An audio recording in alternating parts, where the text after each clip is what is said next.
आजको वचन आशाको सन्देश नेपालद्वारा प्रकाशित दैनिक उपासना पुस्तिकाबाट आजको सन्देश।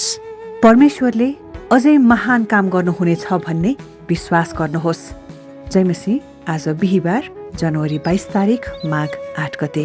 आजको बाइबल खण्ड याकुबको पुस्तक 4 अध्यायको 2 पदबाट रहेको छ र यहाँ यसरी लेखेको छ, तिमीहरूसित हुँदैन किनभने तिमीहरू परमेश्वरसँग माग्दैनौ। कतिपय मानिसहरू सोध्छन् कि हामीले परमेश्वरसँग धेरै माग्नु हुँदैन, अन्यथा त्यो स्वार्थीपन हुनेछ। तर तपाईले माग्नु भएको परमेश्वर चाहनुहुन्छ।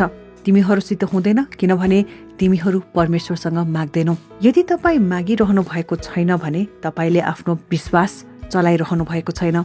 येशूले भन्नुभयो, तिमीहरूको विश्वास अनुसार तिमीहरूलाई होस्। यो कुरा तपाईले मत्तीको पुस्तक 9 अध्यायको 29 पदमा हेर्न सक्नुहुन्छ। तपाईले साहसी प्रार्थना गर्न सिक्नु अनि परमेश्वरबाट अझै महान कुराहरूको आशा र विश्वास गर्नु आवश्यक छ। मसँग माग र म जातिहरूलाई तिम्रो उत्तराधिकार तुल्याइदिनेछु र समस्त पृथ्वी तिम्रो निजी सम्पत्ति तुल्याइदिनेछु।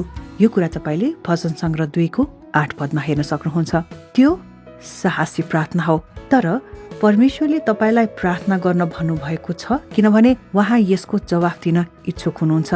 तपाईको हृदयमा एउटा सपना हुन सक्छ, तर यो कसरी पूरा हुन सक्छ भन्ने कुरा बुझ्नुहुन्न। येशूले 5000 मानिसलाई 5 रोटी र 2 माछाले अघाउन्जेल खुवाउनु भयो। उहाँ गुणात्मक वृद्धिका परमेश्वर हुनुहुन्छ।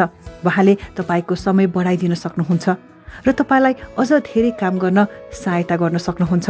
उहाँले तपाईको वृद्धि बढाइदिन सक्नुहुन्छ र असल निर्णयहरू गर्न तपाईलाई मद्दत गर्न सक्नुहुन्छ। उहाँले तपाईको आर्थिक स्रोत साधन बढाइदिन सक्नुहुन्छ।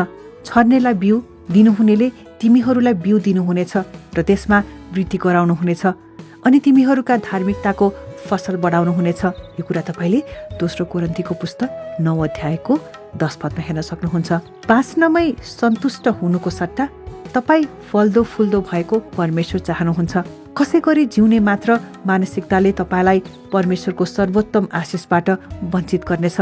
त्यस्तो सोचलाई हटाउनुहोस् र भन्नुहोस्, परमेश्वर तपाईले प्रतिज्ञा गर्नुभएको थियो कि मेरो हानिको लागि जे थियो त्यो तपाईले मेरो लाभको लागि प्रयोग गर्नुहुनेछ।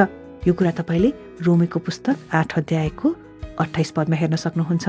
म आगो अनिकाल र बाढीमा परेर आएको हुन सक्छु, तर मलाई थाहा छ यो मेरो निगाहको समय हो। यो मेरो जीवनको तपाईको भलाइ देख्ने समय हो।